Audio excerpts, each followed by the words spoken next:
السلام علیکم پیارے فرینڈز، کیسے ہیں سب؟ آج میں آپ کے لیے ایک سوال لے کر آئی ہوں جو اکثر لوگوں کے مائنڈ میں ہوگا کہ کرسمس منانے کی ابتدا کب ہوئی۔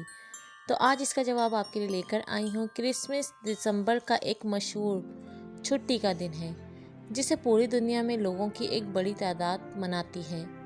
کرسمس عید ولادت المسیح یا مسیح کے پاک ماس کو طویل عرصے سے یسوع مسیح کی پیدائش کی تقریب کے طور پر جانا جاتا ہے۔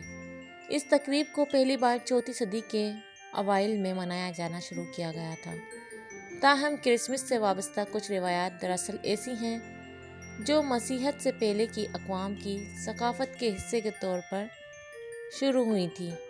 بعد میں کلیسیا کی طرف سے ان روایات کو مسیحی رنگ اور نئے معنی دے دیے گئے۔ یسوع کی پیدائش کی درست تاریخ نامعلوم ہے، اس لیے کہ بائبل اس کی پیدائش یا روح القدس کی قدرت سے اس کے پیٹ میں پڑنے کی تاریخوں کے بارے میں کوئی وضاحت پیش نہیں کرتی۔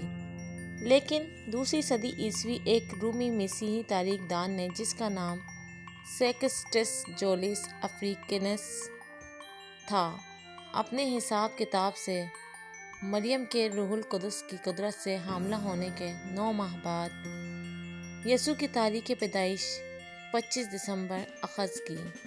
اگرچہ افریقیانز کے اس تصور میں کئی ایک مفروضات اور قیاس آرائیاں پائی جاتی ہیں، لیکن اس کے باوجود 25 دسمبر کی تاریخ کو بڑے پیمانے پر خداوند یسوع کی پیدائش کے دن کے طور پر قبول کیا گیا۔ مسیح کے زمانے میں رومی ثقافت کے اندر پہلے ہی سے دسمبر میں ایک جشن بنام سیٹرنیلیا منایا جاتا تھا۔ یہ جشن زحل دیوتا کی تعظیم میں 17 دسمبر سے تقریباً 24 دسمبر تک منایا جاتا تھا۔ بعد رومیوں نے سردیوں کے انقلاب شمسی سے وابستہ سول انویکٹس یا ناقابل تسخیر سورج کا تہوار منانا شروع کیا، اور یہ جشن 25 دسمبر کو منایا جاتا ہے۔ 4 صدی میں بالآخر جب روم نے مسیحیت کو سرکاری مذہب کے طور پر رائج کیا تو رومی کلیسیا نے یسوع کی پیدائش کی یاد منانے کے لیے سیٹرنیلیا اور سول انویکٹس کو ایک مسیحی چھٹی یعنی مسیح کے جنم دن کی عید میں تبدیل کر دیا، اور اس طرح بت پرستانہ جشن کا ایک مثبت روحانی متبادل مہیا کیا۔ سیٹرنیلیا کے جشن سے منسلک گناہ آلود رسومات اور بے حیائی کو ختم کر دیا گیا، اور کچھ مثبت ثقافتی رسومات کو عید ولادت المسیح کے جشن میں شامل کر دیا گیا۔ مسیحیوں نے 25 دسمبر کو بت پرستی سے آزاد کر دیا ہے، اور 4 صدی سے اسے مسیح کی پیدائش کے طور پر منایا جا رہا ہے۔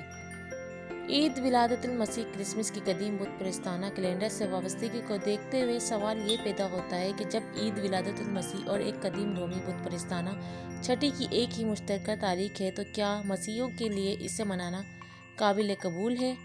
اس بات پر غور کرنا ضروری ہے کہ عید ولادت المسیح، سیٹرنیلیا اور سول انویکٹس سبھی الگ الگ چھٹیاں تھیں۔ وہ کبھی بھی ایک دوسرے کے مماثل نہیں تھیں۔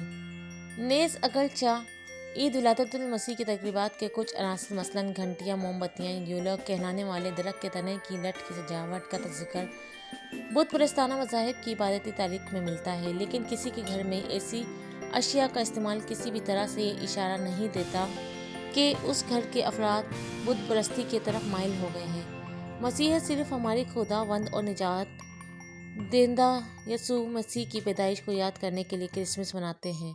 عید ولادت المسیح کو منانے کا انحصار ہر کسی کی ذاتی مرضی پر ہے۔ آج کی ویڈیو اچھی لگی ہے تو چینل کو سبسکرائب کر دیں اور ویڈیو کو لائک کر دیں۔ Thanks for watching.